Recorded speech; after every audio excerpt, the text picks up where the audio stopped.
ঘরে থাকা সাধারণ উপকরণ দিয়ে যে এত অসাধারণ একটা রেসিপি হতে পারে সেটা তোমরা এটা না বানালে বুঝতেই পারবে না।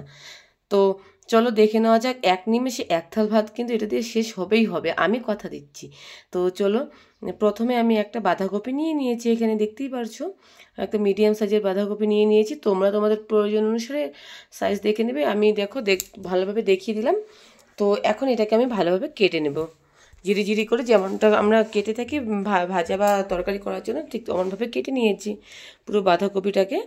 এখন এটাকে ভালো করে জল দিয়ে ধুয়ে নেব। আর বাঁধাকপি দিয়ে যে এত সুন্দর একটা রেসিপি হয়, এটা না খেলে তোমরা বুঝতেই পারবে না। যারা যারা খাওনি তারা অবশ্যই কিন্তু একবার বানিয়ে ফেলো।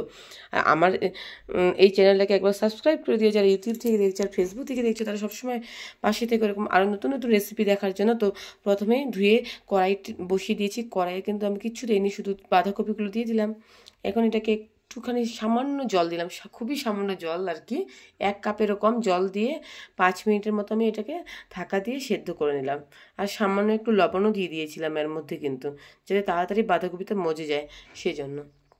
তো দেখো 5 মিনিট পর ঢাকনাটা খুললাম, বাঁধাকপিটা অনেকটাই সফট হয়ে এসেছে। এখন এটাকে আমি একটু ঠান্ডা হওয়ার জন্য অপেক্ষা করব। দেখো ঠান্ডা করার জন্য দিয়ে দিয়েছি। আর ওদিকে কড়াই বসিয়ে দিয়েছি, কড়াইতে 3টে শুকনো লঙ্কা ফ্রাই করে নিচ্ছি। শুকনো লঙ্কাগুলোকে আমি এখন ফ্রাই করে তুলে রাখবো, এটা আমার পরে কাজে লাগবে। তো চলো এখন আমি একটা মিক্সার ব্লেন্ডারে এটাকে আমি ব্লেন্ড করে নেব। দেখো সমস্ত বাঁধাকপিগুলো দিয়ে দিলাম। এদিকে আমি পেঁয়াজ কেটে নিয়েছি, এদিকে রসুন থেতো করে নিচ্ছি, এদিকে নিয়ে নিচ্ছি কিছুটা কাঁচা লঙ্কা চেরা। তো ওইদিকে আমি সমস্ত বাঁধাকপিগুলোকে আমি ব্লেন্ড করে নিচ্ছি। আর এদিকে ওই কড়াইয়ের মধ্যে আবার তেল দিয়ে একটু সরষের তেল দিয়ে দিয়েছি। এখন দিয়ে দিলাম একটা শুকনো লঙ্কা ফোড়নে, আর দিয়ে দিলাম পেঁয়াজ কুচি। আর এখন কিছুটা কালো জিরাও দিয়ে দেবো ওর মধ্যে। এদিকে দেখো বাঁধাকপিগুলোকে আমি সুন্দর করে একটু মিহি করে ব্লেন্ড করে নিয়েছি, এরকম মিহি করে তোমরা ব্লেন্ড করে নেবে। আর এরপরে দেখতেই পাচ্ছ একটুখানি কালো জিরা দিয়ে দিলাম, আর চেরা কাঁচা লঙ্কাগুলো এর মধ্যে দিয়ে দিলাম, আর দিয়ে দিলাম রসুন, সেদ্ধ করে রাখা রসুনগুলো। এখন এটাকে ভালো মতো একটুখানি 2 মিনিটের মতো কুক করে নেবো। পেঁয়াজ রসুন আর কাঁচা লঙ্কাটাকে একটুখানি ফ্রাই করে নেব।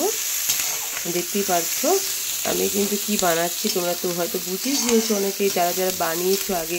আর যারা বানাওনি তারা অবশ্যই একবার ট্রাই করো। এরপরে আমি এখানে দিয়ে দিচ্ছি একটা টমেটো, একটা মিডিয়াম সাইজের টমেটো, আর হলুদ আর লবণ। এখন এটাকেও ভালো মতো একটু 2 মিনিটের মতো কুক করে নেব। দেখতেই পাচ্ছ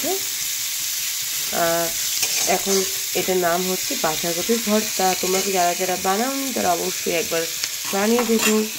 তো এখন বাঁধাকপিটা এর মধ্যে দিয়ে দিলাম, সমস্ত বাঁধাকপিটাকে এর মধ্যে দিয়ে দিচ্ছি।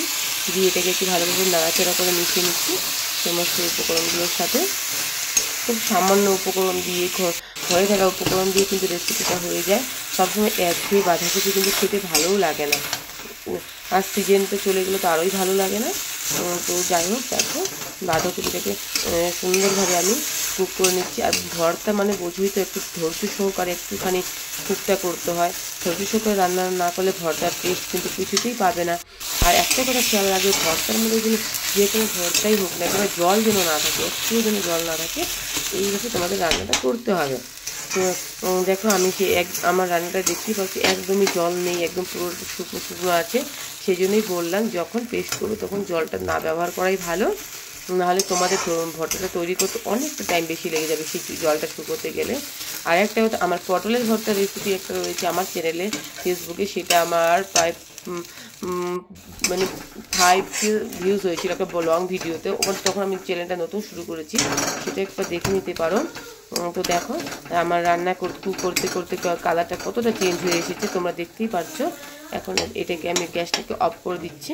আমার রান্নাটা হয়ে গেছে। এখন এটাকে আবারও আমি একবার ব্লেন্ড করে নেবো। আর যে শুকনো লঙ্কাটা আগে ফ্রাই করে রেখেছিলাম এটার মধ্যে আমি দেখো হাত দিয়ে ভেঙে দিয়ে দিচ্ছি, মিশিয়ে নিচ্ছি। আর এর মধ্যে এরপরে কাঁচা সর্ষে তেল এর মধ্যে অ্যাড করব। তোমরা চাইলে এইভাবেই খেতে পারো, আবার যদি চাও যে আবার তোমরা এটাকে ব্লেন্ড করবে সেটাও করতে পারো। আমি কিন্তু আবার ব্লেন্ড করে নিলাম আরেকবার। আর এই যে শুকনো লঙ্কাটাও দিয়ে দিয়েছি, মেখে নিয়েছি। তো আমার রেসিপিটা কেমন লাগলো অবশ্যই জানাবে, আর তোমরা অবশ্যই চেষ্টা করবে। চাইলে আবার ব্লেন্ড করতে পারো, না ব্লেন্ড করেও খেতে পারো।